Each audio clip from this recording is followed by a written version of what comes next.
नमस्कार, जय सीताराम जी। सतवस्तु का कुदरती ग्रंथ कह रहा है, यह जो युक्ति बाल अवस्था की और युवावस्था की है, इसका महत्व बहुत भारी है।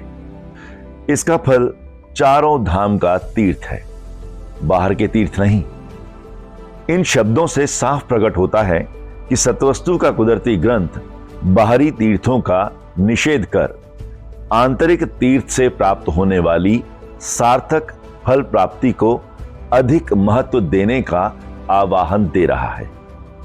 निश्चित रूप से ऐसा कहने के पीछे अभिप्राय यह है कि जिस भक्ति भाव का सतवस्तु के कुदरती ग्रंथ में विधिवत वर्णन है, वह अपने आप में आत्मिक ज्ञान द्वारा इंसान की बौद्धिक शक्ति को निरंतर विवेकशीलता द्वारा निर्मल अवस्था में साधे रखने का हेतु है। जानो, शास्त्र विहित इस सशक्त भक्ति भाव को धारण करने का पराक्रम दिखाने पर ही इंसान जीवन की हर परिस्थिति में अपनी मानसिकता को समरसता से साधे रखने में सक्षम हो सकता है, जो अपने आप में कदम कदम पर विचार के अनुसार जीवन निर्विकारिता से आगे बढ़ाते हुए अपना यथार्थ लक्ष्य प्राप्त करने जैसी सर्वोत्तम बात होती है। अतः अगर अपने जीवन के 4 पुरुषार्थों यानी धर्म, अर्थ, काम व मोक्ष को इसी जीवन में सिद्ध करना चाहते हो, तो सबसे प्रार्थना है कि सार्थक परिणाम प्राप्त करने हेतु इसी विचारधारा अनुरूप युक्ति संगत परिश्रम दिखाओ और एवं अपने मन, वचन, कर्म को ध्यान पूर्वक साध निष्काम हो जाओ और सत्य धर्म के निर्विकारी रास्ते पर बने रहे परोपकार कमाओ।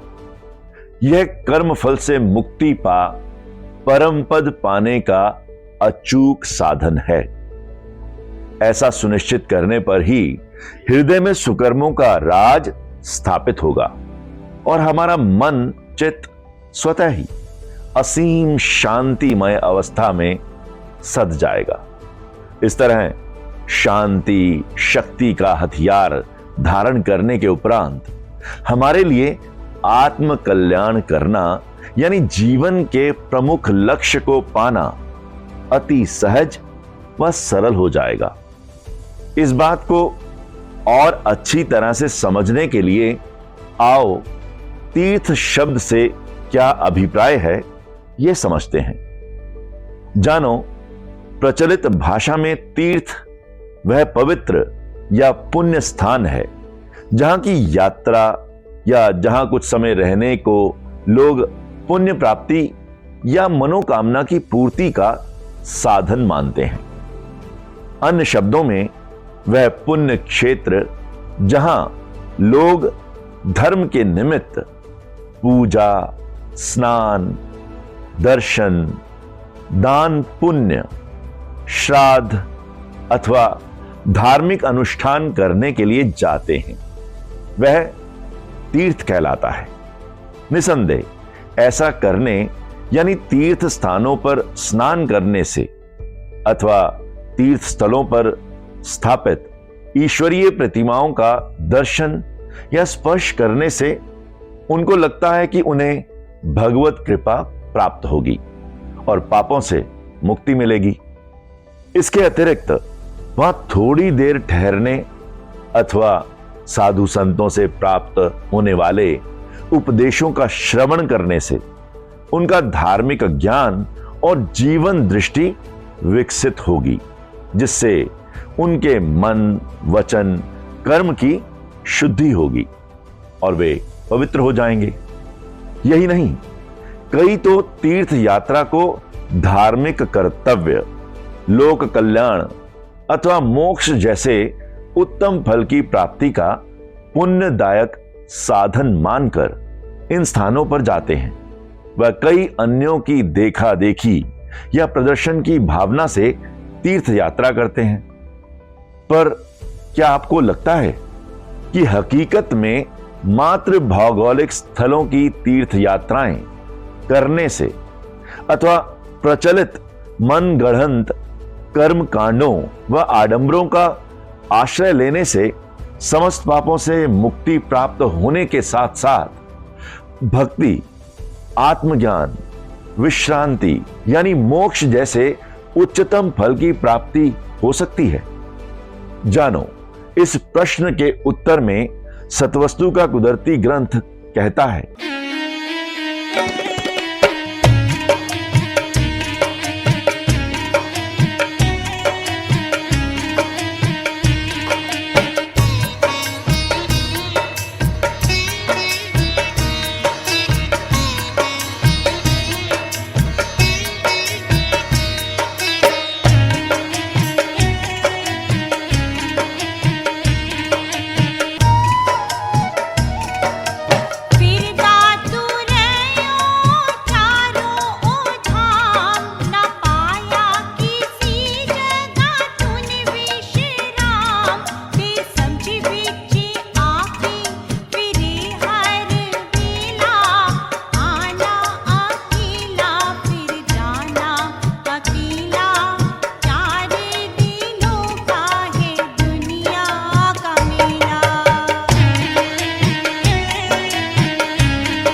अर्थात बाहरी तीर्थ स्थानों की यात्राओं पर जाकर स्नान करने अथवा वहां स्थित देवालयों में जाकर देवी देवताओं की प्रतिमाओं का दर्शन करने या बाहरी आडंबर युक्त कर्म कांडों को करने से आत्मिक उत्थान करना यानी अपनी असलियत की पहचान करना कदापि संभव नहीं। यह तो मात्र बेसमझी यानी बहकावे में आकर मूर्खतावश इधर उधर भटकने की बात है। इस बात पर आक्षेप करते हुए सतवस्तु के कुदरती ग्रंथ के अंतर्गत परमेश्वर प्रश्नवाचक अंदाज में सबसे कहते भी हैं, साजन मेरा रहंदा मन मंदिरों में, क्यों ढूंढो मंदिर मस्जिद समाज गुरुद्वारों में, ढूंढो क्यों बाहर दे मंदिरों में, ढूंढो क्यों बाहर दे मंदिरों में। ओ साजन मेरा नीओ जैंदा हर अंदर डेरा नीओ, साजन रहंदा रोम रोम रग रग में, सजनो ढूंढो क्यों पब पब हद हद में, क्यों ढूंढो पब पब हद हद में, क्यों ढूंढो पब पब हद हद में। ओ साजन मेरा नीओ जैंदा हर अंदर डेरा नीओ, साजन मेरा रहंदा विश्रामी पलंग में, उनादा विश्रामी पलंग विश्राम, ढूंढ रहे जगह जगह चारों धाम, क्यों ढूंढ रहे जगह जगह चारों धाम। ओ साजन मेरा नीओ जैंदा हर अंदर डेरा नीओ, साजन मेरा रहंदा गगन मंडल में, ढूंढ रहे हो नदी नाले पहाड़ और जंगलों में, सजनों क्यों ढूंढ रहे हो जंगलों में, सजनों क्यों ढूंढ रहे हो जंगलों में। ओ साजन मेरा नीओ जैंदा हर अंदर डेरा नीओ। इन पंक्तियों से स्पष्ट होता है कि अपने सच्चे घर पहुंच स्थायी रूप से विश्राम पाने के लिए हमें बाहर के देवालयों यानी एकांत स्थानों जैसे नदी नाले पहाड़ों जंगलों व चारों धामों में भटकने की कोई आवश्यकता नहीं, अपितु इस हेतु तो हमें नाम अक्षर की सहायता से अंतर ध्यान हो व आत्मिक ज्ञान प्राप्त कर गगन मंडल स्थित बिन सूरजों प्रकाशित चिरस्थायी आनंद व शांति प्रदान करने वाले अंतर्धाम की यात्रा करनी होगी। जैसा कि सतवस्तु के कुदरती ग्रंथ में कहा भी गया है, नाम दी रोशनी इस जग विच रावे, नाम दा चानण इस जग विच रावे, नाम पहुंचावे शेष वाले धाम, कत्तो चरखा जपो बलि दा नाम, कत्तो चरखा जपो बलि दा नाम। कहने का आशय यह है कि सरगुण यानी बाहरी लौकिक जगत की ओर से अपने ख्याल का मुख मोड़ ध्यानपूर्वक निर्गुण यानी निरंकार ज्योति स्वरूप प्रकाश में अपने ख्याल को स्थिर रखते हुए वह निर्वाण पद की ओर जाने वाली बिन सूरजों प्रकाशित सड़क पर निष्कामता से विचार सम्मत चलते हुए अपने अलौकिक सच्चे धाम यानी परम धाम पहुंच ब्रह्म नाल ब्रह्म हो एक रूप हो जाना होगा, जैसा कि कहा भी गया है।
उपरोक्त के संदर्भ में ज्ञात हो कि यहां पर जहां सरगुण से तात्पर्य सत्व, रज और तम इन तीनों प्राकृतिक गुणों से युक्त साकार ब्रह्म से है, वहीं निर्गुण से आशय प्रकृति के तीनों गुणों से परे जगत के कर्ता तथा परिचालक परमेश्वर अथवा निरुपाधि निराकार ब्रह्म से है। इसी तरह निर्वाण शून्य स्थान है अथवा संकल्प यानी रूप रंग रेखा रहित अफुर अवस्था है तथा परम धाम सरगुण निर्गुण निर्वाण अथवा कुदरत के वाली सच्चिदानंद सच्ची सरकार सृजनहार ज्योति स्वरूप पर ब्रह्म परमेश्वर का पावन यानी पवित्र शोभा स्थल अथवा सुख धाम है, जहां पहुंचकर जीव विश्राम अवस्था में आ जाता है। जैसा कि सतवस्तु के कुदरती ग्रंथ के अंतर्गत परमेश्वर आप कहते हैं, परम धाम है घर हमारा, असा परम धाम में रहंदे हां। परम धाम है चानना जो सूरज चढ़े हजार, एहो ही हम बतलाते हैं, एहो ही हम कहते हैं। एहो ही हम कहते हैं परम धाम है हमारी रोशनाई, है जे ओ सर्व सबाई, सर्व सर्व प्रकाश हमारा प्रकाशित ही कहलाते हैं। प्रकाश ही हम दिखलाते हैं, प्रकाश ही हम दिखलाते हैं। ज्ञात हो शब्दकोश के अनुसार परम धाम को बैकुंठ यानी श्री विष्णु जी का धाम या स्थान भी कहते हैं। साथ ही यह भी कहा गया है कि यह धाम सत्य लोक से भी ऊपर है तथा सबसे श्रेष्ठ है तथा यहां पहुंचकर ही जीव मोक्ष को पाता है। इस तथ्य की पुष्टि में सतवस्तु का कुदरती ग्रंथ कहता है, परमात्मा नाम कहावे ओ परमात्मा, परम पद ओ पावे परम पद पावे, परम धाम दा नजारा ओ कैसा लगे प्यारा। ओ परम धाम परमेश्वर रहंदा, कैसा सुंदर चमके उजियाला ओ परम धाम है ओ पवित्र स्थान, ओ परम धाम। हम सब इस सर्वोच्च पद अथवा स्थान को प्राप्त करने में सफल हों, उसके लिए हमें युवावस्था का भक्ति भाव यानी समभाव समदृष्टि की युक्ति अपनाकर सजनता का प्रतीक बनना होगा। वह मृत लोक पर फतेह पाने का पराक्रम दिखाना होगा। ऐसा इसलिए कह रहे हैं क्योंकि शास्त्र कह रहा है, समभाव समदृष्टि वल्लों सज्जन जेड़ा कर लैंदा पहचान जी, ओ कर लैंदा पहचान जी, पहुंच गया ओ परम धाम, ओ मेरे साजना रोशन कर लैंदा नाम ओ जी, ओ जी। ऐसा सुनिश्चित करने पर ही हम इलाही सिंगार पहन यानी संतोष, धैर्य, सच्चाई, धर्म का सवाल हल कर आत्मिक ज्ञान प्राप्त कर पाएंगे और जन्म मरण, रोग सोग, खुशी गमी, मान अपमान, अमीरी गरीबी यानी जीवन की हर अवस्था अथवा दुख सुख में समचित्तता से प्रसन्न रहते हुए सर्वव्याप्त अपनी असलियत की पहचान कर परम धाम की मौजा माण पाएंगे। जैसा कि शास्त्र कह भी रहा है, दुख सुख जेड़ा सम कर जाने, असलियत अपनी ओ पहचाने, असलियत अपनी ओ पहचान गया, हां हां हां हां हां, ओही परम धाम दिया मौजा माणे, ओही परम धाम दिया मौजा माणे। इस तरह इस युक्ति को वर्ताव में लाने पर ही हम सशक्त होकर यानी नौजवान युवावस्था को धारण कर पाएंगे और उच्च बुद्धि, उच्च ख्याल हो पाएंगे। इसी तरह हमारी भक्ति प्रबल व शक्ति ताकतवर हो पाएगी और हम विचार, सद्जबान, एक दृष्टि, एकता व एक अवस्था को धारण कर संकल्प पर पूरी तरह से फतेह पा जाएंगे और दिव्य दृष्टि लेकर आवागमन के चक्र से मुक्त हो जाएंगे। इस संदर्भ में सतवस्तु का कुदरती ग्रंथ कह रहा है, ओ इंसान सब कुछ पा सकता है जो पा लवे आत्मिक ज्ञान। आवागमन उस सज्जन दा मिट गया, मेल उसने खा लिया, ओ पहुंच गया परम धाम, ओ पहुंच गया परम धाम। इस बात को समझते हुए ख्याल ध्यानवल व ध्यान प्रकाशवल जोड़ परमाक्षर ब्रह्म यानी मूल मंत्र आद अक्षर ओम की एक रस रटन लगाओ और अपने असलियत ब्रह्म प्रकाश को पा अमरता के भाव में स्थित हो जाओ। जानो, इस तरीके को वर्ताव में लाने से ज्योति स्वरूप परमेश्वर से मेल खा जाओगे और परम धाम के नजारे को पा प्रकाश नाल प्रकाश हो जाओगे, जैसा कि कहा भी गया है।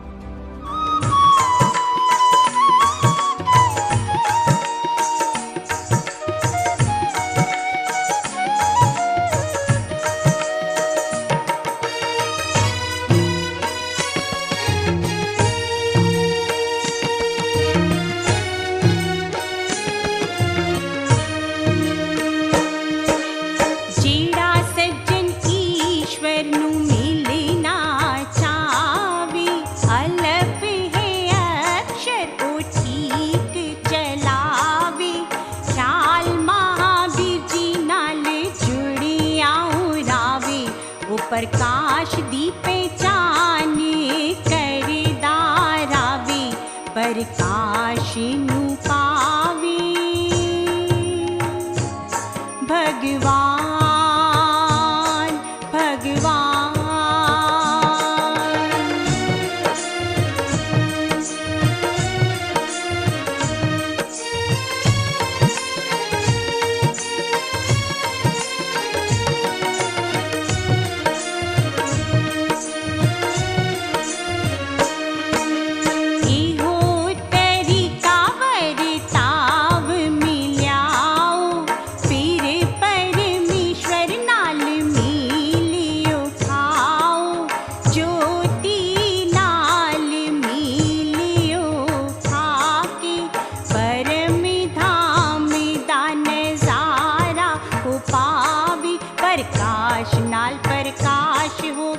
रोशन नाम कहावे, रोशन नाम कहावे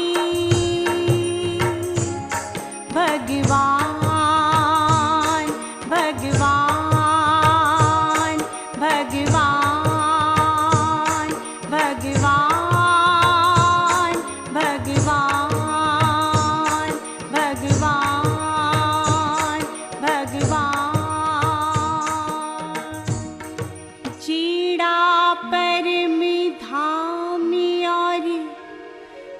अपनी प्रकाश नु पावी।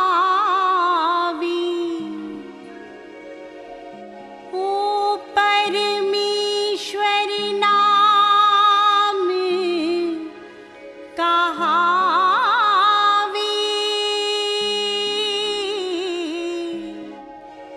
ओ परमेश्वर नाम कहावी। ओ परमेश्वर नाम कहावी। स्पष्ट है कि यह कार्य सुनिश्चित रूप से तभी सिद्ध हो पाएगा जब हमारा ख्याल ध्यानवल व ध्यान प्रकाशवल यानी परमाक्षर ब्रह्म संग निरंतर जुड़ा रहेगा। जानो, जो मूल मंत्र आद अक्षर की एक रस रटन लगा, वह सद्गुणों के वर्ताव द्वारा मन चित्त को शुद्ध रखते हुए निर्द्वंद और निरासक्त भाव से अपने समस्त कर्तव्यों का हंसकर निर्वहन करने में सक्षम हो जाता है। वह सृष्टि के इस आदि अनादि परमादि सत्य से परिचित हो कि संपूर्ण विश्व ब्रह्ममय है, अर्थात ब्रह्म निर्मित है और उसी की शक्ति से चल रहा है। हर क्षण अपने असलियत ब्रह्म स्वरूप प्रकाश में स्थित बने रहते हुए परम पद पाने में कामयाब हो जाता है। उस पराक्रमी के संदर्भ में फिर परमेश्वर आप कह उठते हैं, ज्योत जगे इलाई,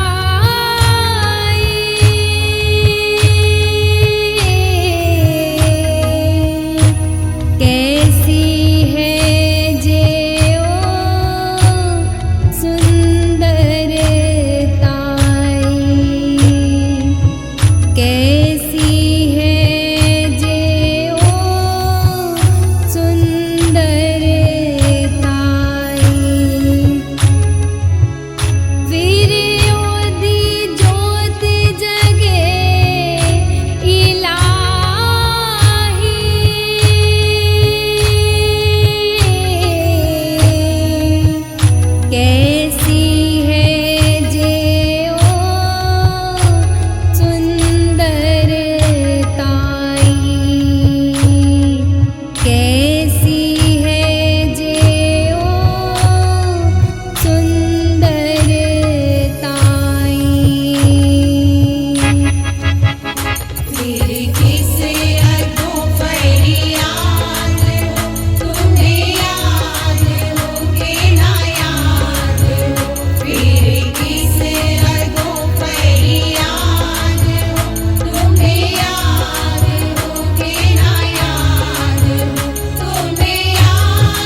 भी तेरी ओ फरियाद हो, तुम्हें याद होगे ना याद हो, फिर भी तेरी ओ फरियाद हो, तुम्हें याद होगे ना याद हो। हम परम धाम में रहते हैं,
निसंदेह यह अलौकिक उपलब्धि है।